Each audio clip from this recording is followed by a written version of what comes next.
once they find out whether it's enough, you see the U.S. has taken an aggressive stance on immigration. They don't care. You could be a police officer. You have police officers who are being deported, pastors being deported, persons working for government being deported. Being of our country, they're being sent out of our country, out of the U.S. Sorry, being deported out of the U.S. The U.S. is taking a serious approach to the immigration crisis in their country.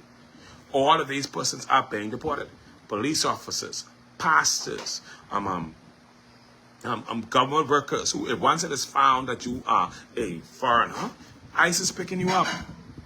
You got to go. And that's the same thing that needs to happen in the Bahamas.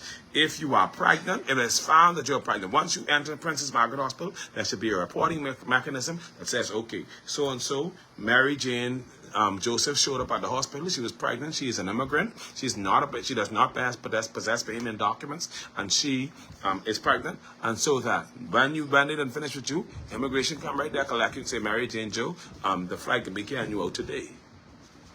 Carry them out the same day. But it looked like we got 15, 16, 17, 18 Haitians sitting up in our hospital to the point where our systems are overrun and Bahamians have no access. No access. And no bills, because these people ain't paying their bills. They just come into the hospital and enjoying the privileges that are really entitled to Bahamians. They should be made to pay, but they're not being made to pay. But the Bahamians are paying for us to pay. In our own country. Their membership should have its privileges. This is not right. It is not right. And I'm not saying this to say, because I do not hate Haitians. Let me repeat that. I do not hate Haitians. I do not hate anyone. But I do have a problem with illegal immigration. I even have a problem where legal immigration creates an issue for Bahamians. You understand what I'm saying to you? So no, we can't do this.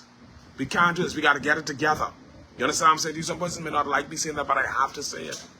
We have too much going on where we're allowing these persons to take over our country, take over our resources, wear out our systems, and we get no return for it. We get no returns. But I'll tell you what the return is. Recently, we've had a number of Haitians involved in criminal activities. From murder, go straight down.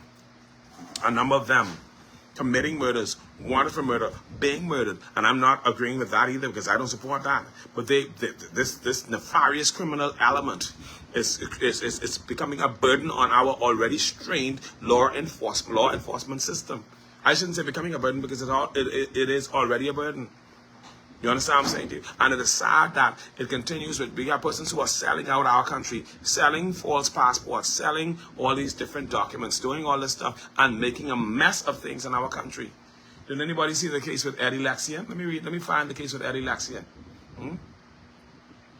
Eddie Lexian is a Haitian who just got convicted for being in possession of false documents. Listen to this story.